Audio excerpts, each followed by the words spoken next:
U.S Secretary of State Marco Rubio has said that several countries are preparing to normalize relations with Israel, signaling a potential expansion of the Abraham Accords.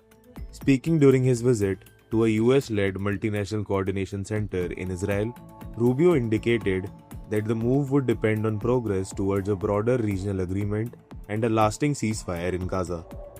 Rubio noted that the nations considering normalization were at different stages of readiness, adding that some were bigger than others but needed to address their domestic audiences before making formal announcements.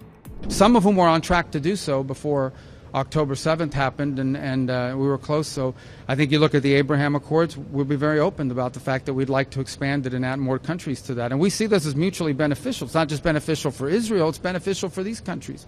We have a lot of countries that want to join, that have expressed interest in joining and want to join. So I think that would be great, and I think that could be a byproduct of achieving some of this. And well, I'm not going to mention the countries' names because it's up to them to announce it. You know, they're going to say I announce them here, and they're going to then maybe they haven't even talked to their own people about it yet. But I think we know who some of them are, right? We know who some of them are, and we think it will be great. There's some bigger than others, but we'd like to have as many members of the Abraham Accords as possible. That work is going, and I think what we're doing here could help, you know, create the momentum for that to occur. So yeah, I do think the Abraham Accords can grow. Saudi Arabia, long viewed as the most influential potential signatory, has been in talks with Washington to establish formal ties with Israel.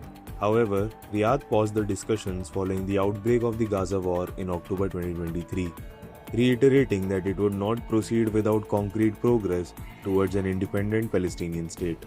During his visit, Rubio met Israeli Prime Minister Benjamin Netanyahu in Jerusalem, where both leaders reaffirmed their commitment to advancing peace and strengthening bilateral cooperation. This is a circle of trust and partnership. You've been an extraordinary friend of Israel, and now we face days of destiny. We want to advance peace. We still have security challenges, but I think that we can work together, and by working together, both address the challenges and seize the opportunities, and there are plenty of both.